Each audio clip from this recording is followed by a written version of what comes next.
been a while since I wore this. Looks about right. Yeah? Yeah? All right.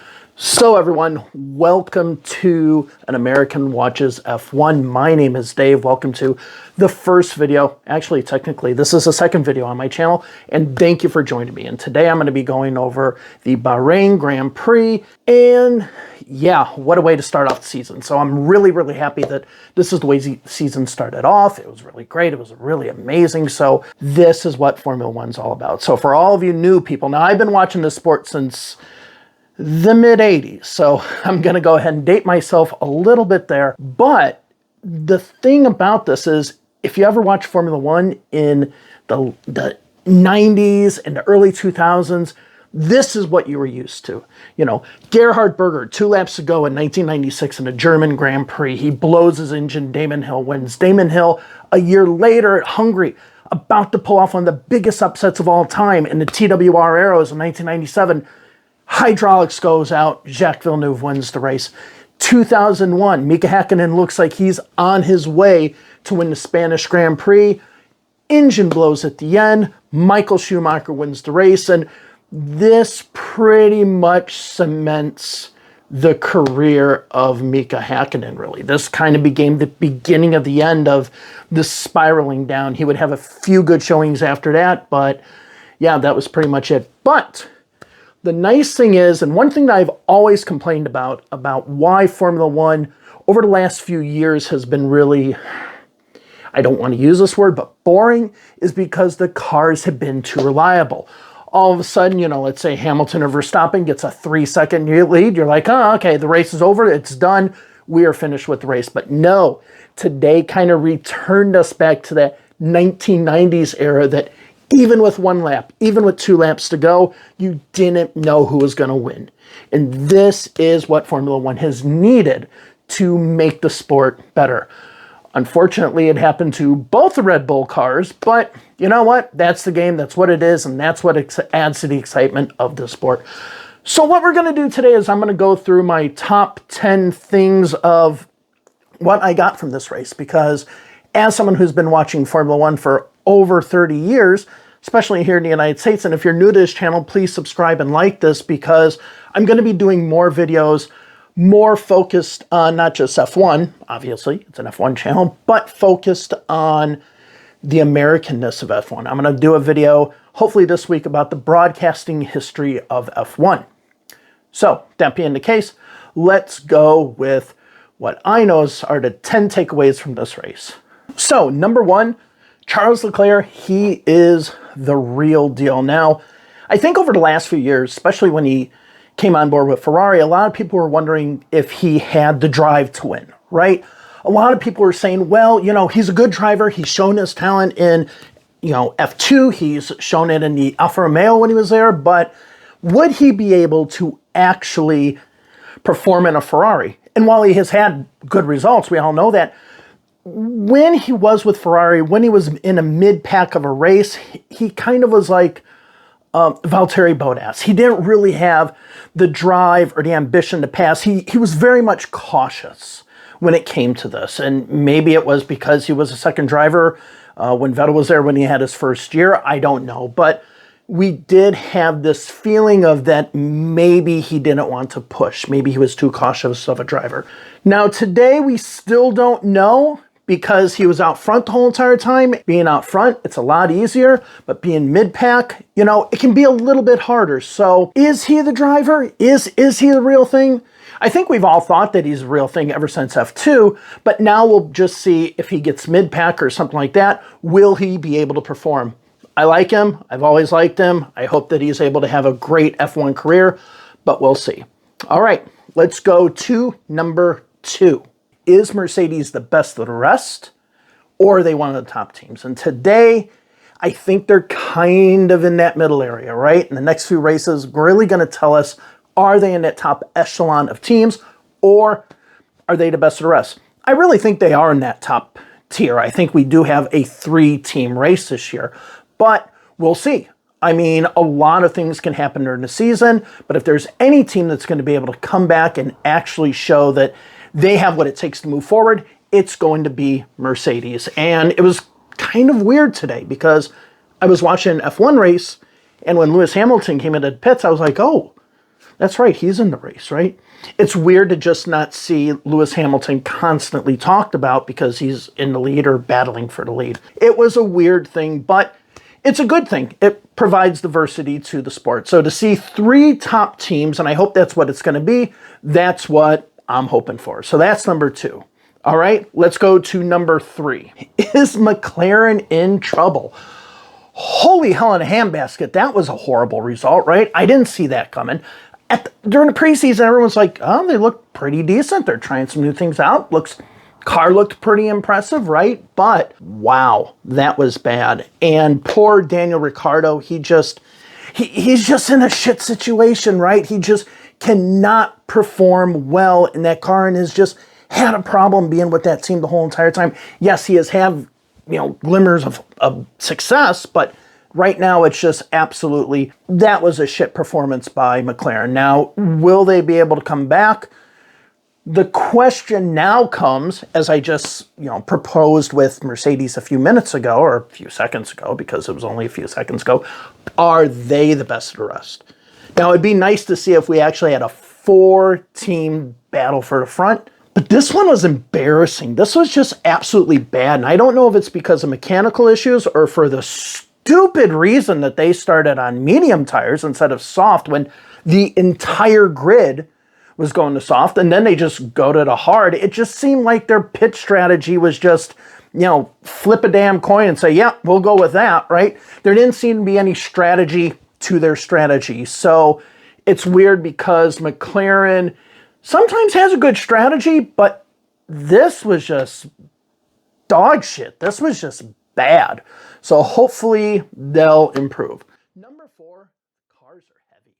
I mean, we could tell that today. We could tell that the cars were heavy. When they were going through the turns, they looked nice, but you didn't see them zip through. Even with the ground effects, you can tell it seemed like the weight was more of a factor when it came to this. And where we really noticed that was the tires. Wow, as soon as everyone went out of the pit straight, it just, all of a sudden they're overshooting the first turn, right? Those tires were not warming up. And then when they were going between turns 3 and 4, they're all, trying to get heat in their tires. And it wasn't just like Lewis Hamilton and the hard tires. I think like Lance Stroll was out there on the softs and he couldn't even get temperatures in them. So tire temperatures, especially with the regulations, with the blanket temperatures and everything, this is going to be a big thing this year. So we'll see if this actually makes a difference, see if there's any adjustments that they're going to make for these cold tires. But you notice that all the team radios were saying on the outlaps, take it easy on the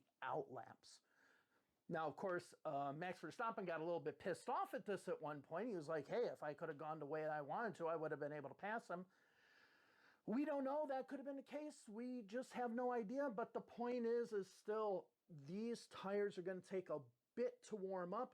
Let's see how the teams deal with that the next few races. I think in some tracks, it's not going to be an issue. So, for example, maybe Canada, when you come out of this pit straight and the first thing you have is a turn, you're not going immediately out onto a straight and then a turn. And then you have some other turns, but they are fast corner turns. We will see if this is going to be a big factor during the season, because it definitely was a big factor in turn 1 in this race. So we'll see how the teams adjust to that. Number 5, Bottas, right? So he finished in the points. That was good, but that start was horrible. Okay, I think if there's anything we can say, what is a trademark of Valtteri Bottas? It's, yeah, shit starts. They're really bad. And he lived up to that expectation today. So that is unfortunate to see that he had such a bad start today, but he was able to salvage it, ended up getting 8th, I think, which is great for him.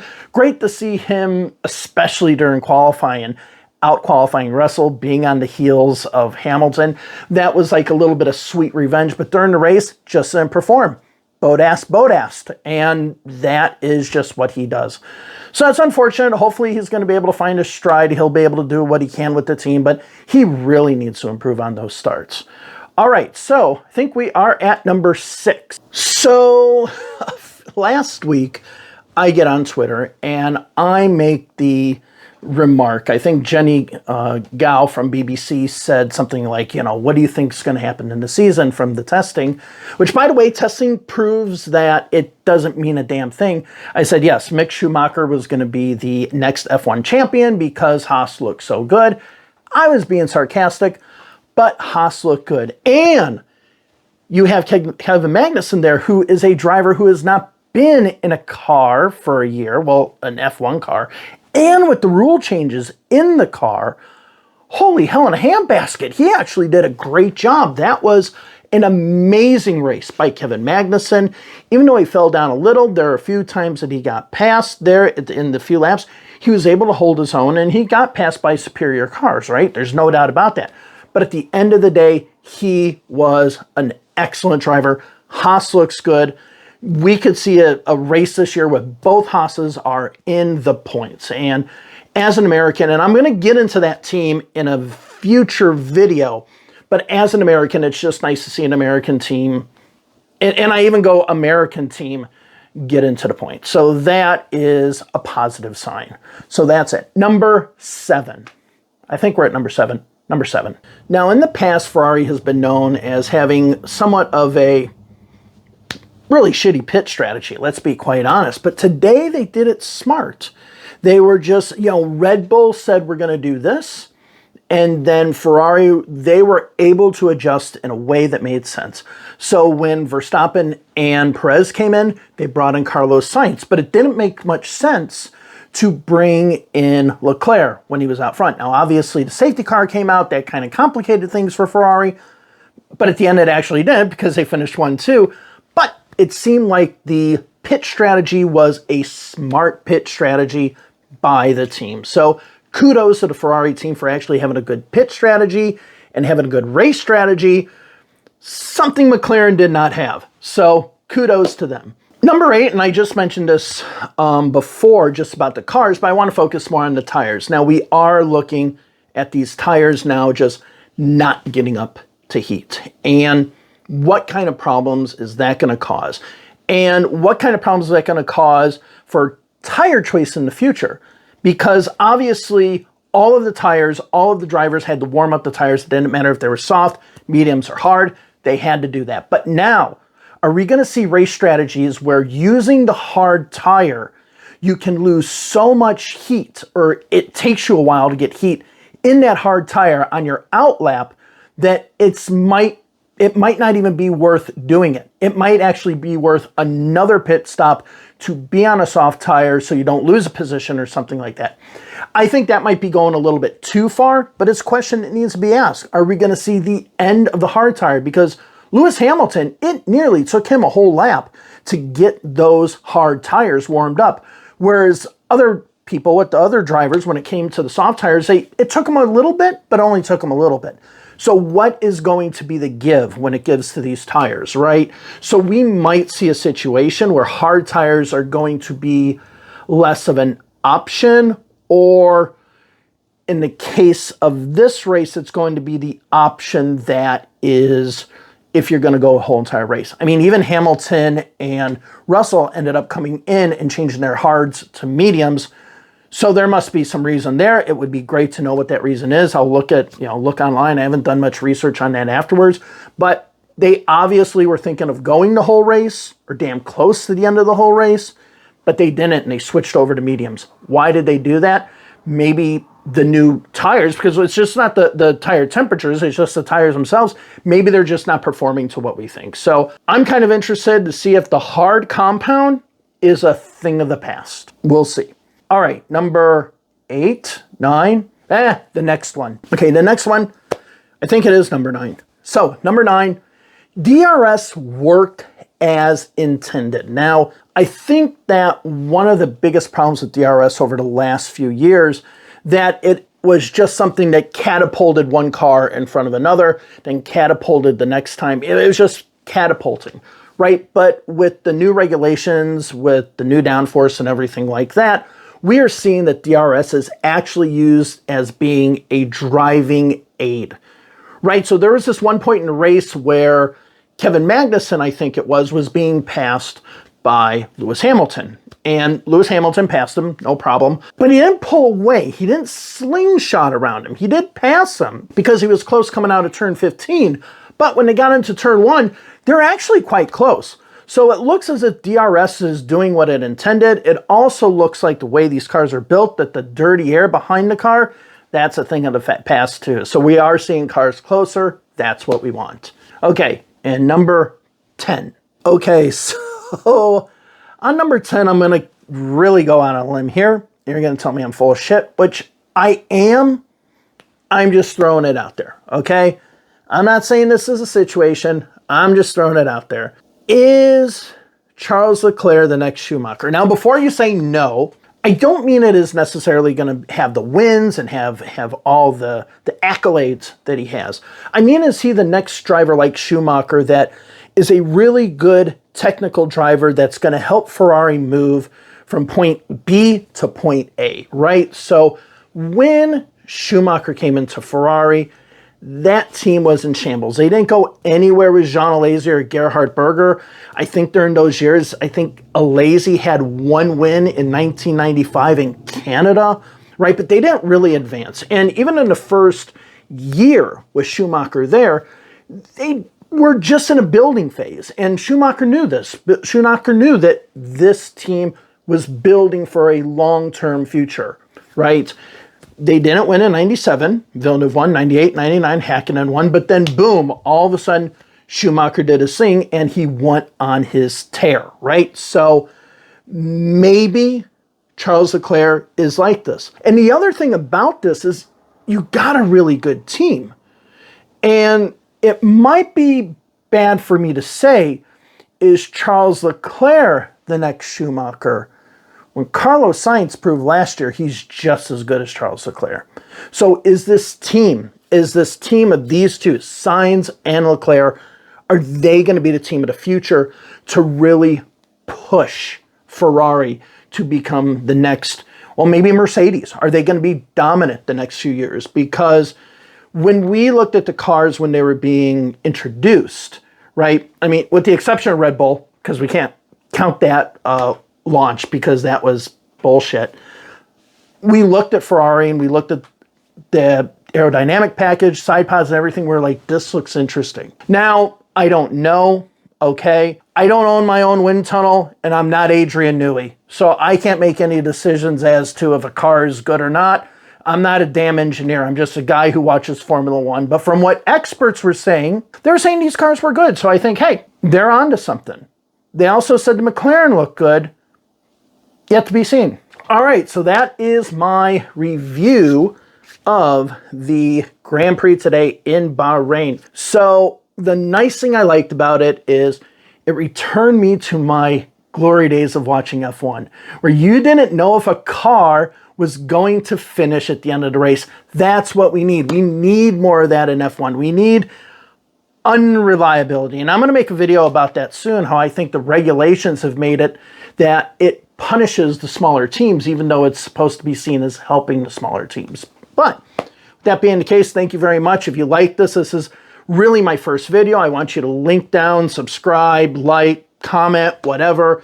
But I'm going to try to get a video out every week. I, again, want to start talking more about American Formula One. I am going to be working on a video this week regarding the broadcast history of Formula One, because there are some videos that talk about the popularity of Formula One in the United States. And as someone who's been watching it since the mid-'80s, again, dating myself, I would have to say it's not as many people think. So we're going to talk about that next time, but thank you all very much for joining me today. Go ahead, subscribe, click the little bell, like, do what it is, because the algorithm loves it. Okay, so thank you very much. Have a wonderful day, and looking forward to seeing you in the future and at the next Grand Prix. See ya.